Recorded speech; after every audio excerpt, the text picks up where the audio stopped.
So we had an update for Warzone, which on paper changed a lot of the important weapons, but while it shook things up a bit in the meta, for a little bit of time, the game was genuinely broken until just a few hours ago, when another major change was made to temporarily remove the snake shot ammo from the tier akimbo builds. So I've had to redo this video a couple of times already today, and that's a late night upload as a result. But in this one, we're taking a look at the new best loadouts that you should be using in Warzone after the two most recent balancing updates. So as we go along, drop your thoughts down below. What do you think of these updates? Let me know your thoughts, but drop a like if you enjoyed the video or find it at all insightful. Subscribe for more Modern Warfare 3 and Warzone coverage, and make sure to check out my friends over at Gamer Advantage for 35% off your entire order with code Espresso for the best blue light glasses on the market, and it's great stocking stuff for gift. But more on that a little later. For now, let's jump into the loadouts. So again, as mentioned, with the update to the tier and the snake shot ammo being removed temporarily, the snake shot meta is now officially not around. It was around and very, very much so broken for about 24 hours as of the last title update, but surprisingly, it was quickly acted upon. With how long we've seen some of these broken metas last in the past, pretty refreshing to see that something genuinely broken like this was, instead of just pitter-pattering around it,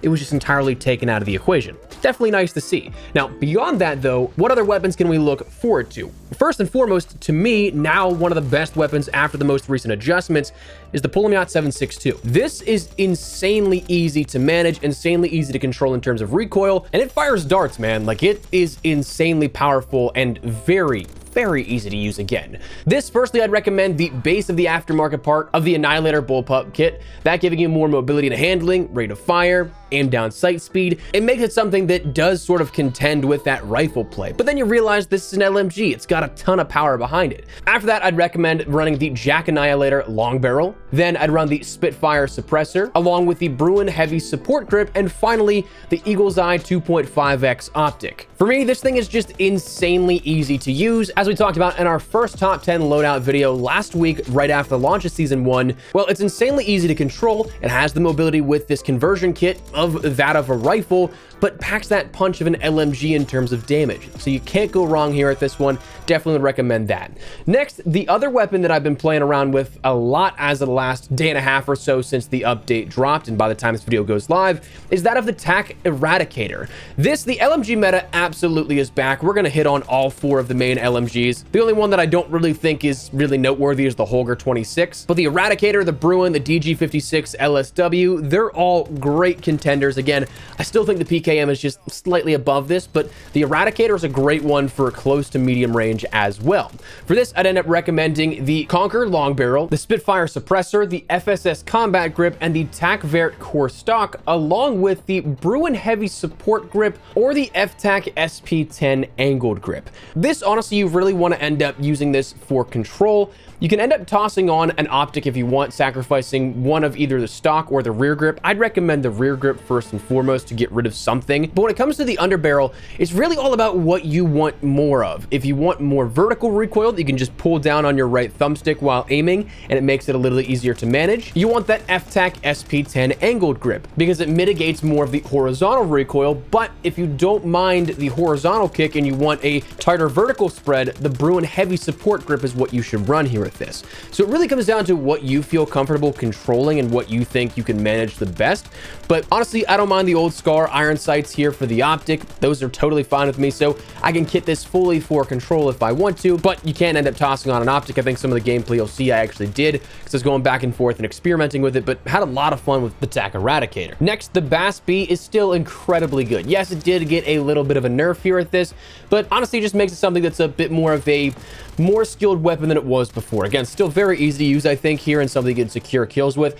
Honestly, I'd probably play with this more so at medium range, making that your primary target as opposed to something like a longer range engagement. Feels like there's a bit more bounce than there was pre-patch. That might be placebo, but it is something that it just feels a little bit tougher to control at range now. For this, I'd still recommend the same build, basically, though, of the Eagle's Eye 2.5x, the Bruen Venom long barrel, the Spitfire suppressor, the Bruen heavy support grip, and the 45 round magazine. So not too much has changed here other than just what you should be using it for in terms of the target and how you'd want to use it in game, not necessarily the build itself.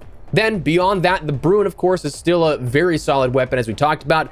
The LMG meta is very much alive right now. So for this, I'd recommend the Eagle's Eye 2.5X, the 23-inch XRK Horizon V2 barrel, the Spitfire suppressor, the Bruen heavy support grip, and the 60-round magazine. Personally, this is one that, again, I'd take more so at medium range. Longer range, you're going to notice a lot more bounce in regards to the weapon itself. That's where I think the Pulemyot, even the TAC Eradicator, is a little bit better at longer range, but the Bruen is still very solid here, I think, and can get the job done in most of those engagements. If you can control the recoil at a very far distance, well, more power to you. It has a great rate of fire and can get the job done very quickly, but again, the average player just might be a little tougher to control at that distance, but still would really recommend that build. Then, just to round out the LMGs here, let's just get it out of the way. The DG56 LSW packs a punch, but again, is a little bit lower on the sort of meta list, I'd say, for LMGs. You just have a bunch of different great options ahead of it. For this, though, Eagle's Eye 2.5 times optic, DG Emperor V heavy barrel, the Spitfire suppressor, the Bruen support grip, and I'd end up running the reduction butt plate for more recoil control and gun kick control. You don't need to take a magazine, you don't need to take a rear grip, you don't get the same effect in terms of control as you would in the stock. So for that, that's what I'd end up recommending, again, getting it more so for control rather than anything else here. Beyond that, the MTZ Interceptor is still in the conversation. It has obviously dropped down from #1, as we saw the past week here, to where we are now with it. The MTZ Interceptor still very good for highly accurate players. It's just one of those things that with the nerf that we got yesterday, it takes one additional shot to land. So I think it is still 2-hit headshot down, but again, that's harder to do for most players. A lot of times you're going to end up seeing 3 shots to down at this point, maybe 4 shots. But again, as such, it's still very much so in the conversation for this. But for that build, I'd end up running the Eagle's Eye 2.5X optic, the MTZ Longshot Pro barrel, the Spitfire suppressor, the FTAC Ripper 56 grip is what I run here for this one. It just controls that vertical recoil a little bit more than the Bruen heavy support grip, though again, entirely up to you. It's a very minimal difference with a different couple of trade-offs actually with the FTAC Ripper. So it really comes down to if you want more trade-offs for that little bit of vertical recoil control versus not. So up to you, but then also the 20-round mag to round out that build. So you have more than 10 shots. You can take multiple engagements without having to reload, and of course, keeping you in the fight a little longer as a result. Now, that is your sort of long-range meta here with this, or medium-range meta for your primary weapons that I'd recommend. We'll touch on these snipers and give a sniper build at the very end here of this to round out as 10 of 10. But next, let's talk a little bit about the close-range meta before I round everything out. For this, I'd end up running the WSP Swarm as that main SMG.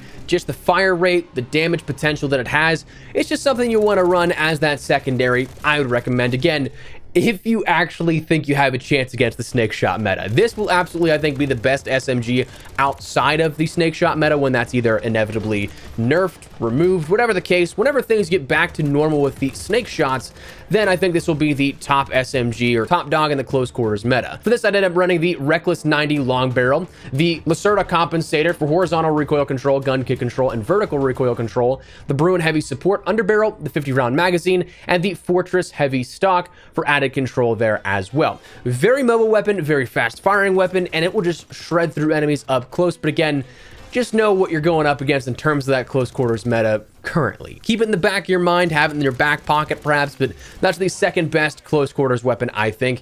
Then the Rival 9 is still up there with a slightly different build from what we talked about last time with the clear shot barrel, the Lacerda compensator again, Bruen heavy support underbarrel, the 50-round magazine, and then just for a bit of more handling and mobility, you got the Bruen Flash V4 stock with the aim down sight, movement speed, and sprint speed increases. So adding a little bit for control, adding a little bit for mobility because it is a secondary that gets weighed down a little bit by the 50-round magazine, but that's what I'd recommend for that build. And finally, the last thing we'll talk about is, of course, our sniper build. We touched on this before. You don't necessarily need anything in regards to any changes. It's the same one, the Zang 34 barrel, the XRK Nightfall suppressor, the 50 cal Spire Point ammunition, again, just for a little bit more in terms of that bullet velocity. We are maxing out bullet velocity where we can, while also adding a bit more control and mobility in regards to the Phantom grip and the tactical stock pad. Now for this, I did actually switch over to a BAS-B support build here with this, which does differ a bit from what we talked about earlier in the video. This more so just kitting it out for close quarters rather than medium range. This, I'd end up running the Slager PEQ box laser for added aim down sight speed with no discernible cons, the skeletal vertical grip, the 45 round magazine, the 20 tack grip, and the Bruen Flash V8 light stock. Again, all of these things really kitting it out for mobility. You're still going to have that base damage profile for decent close to medium range, and that's where you really want to focus on with that build. So for that is going to round out our top 10, or I guess with the secondary build of the BAS-B, the top 11 loadouts here after the update for Warzone that you should be using. Again, snake shots busted. That is going to absolutely dominate the close range meta, so just be aware of that, but that's what I'd recommend. So that is where we're going to wrap it up. But before I do, make sure you check out my friends over at Gamer Advantage. Once again, the best blue light glasses on the market. I've worked with these guys for about 3 years now at this point, and I have loved every second of working with them. Every pair that they've sent me has held up tremendously. Truly, I do think that they help my daily productivity. So if you guys are looking for a great stocking stuffer gift, code Espresso right now is bumped up to 35% off your entire order. So if you guys want to order something last second here for the holidays, now's a great time to do so. If you guys want to learn more, at the very least, I'd recommend that. They can describe the science, the breakdown of everything behind all that way more than I could. But again, personal testimony, I absolutely love these guys. Can't recommend them enough. So if you guys want to check it out, link in the description below, and code Espresso gets you 35% off your entire order. But that said, that's what we're going to call it. So let me know your thoughts down below. What do you guys think of the top 10 loadouts here at this? Like it, dislike it. Gonna stay away from the game for a little bit while they fix the snake shots. Whatever the case, drop your thoughts down below. But if you enjoyed the video, you found it at all insightful, do me a favor and drop a like on it. And if you're new to the channel, make sure you subscribe so you don't miss a single thing regarding all things Modern Warfare 3 and Warzone as we continue our coverage here going into the next year. But for now, that's what we're gonna call it. So thanks so much for watching. My name is Espresso. I'll see you later. Take care and peace.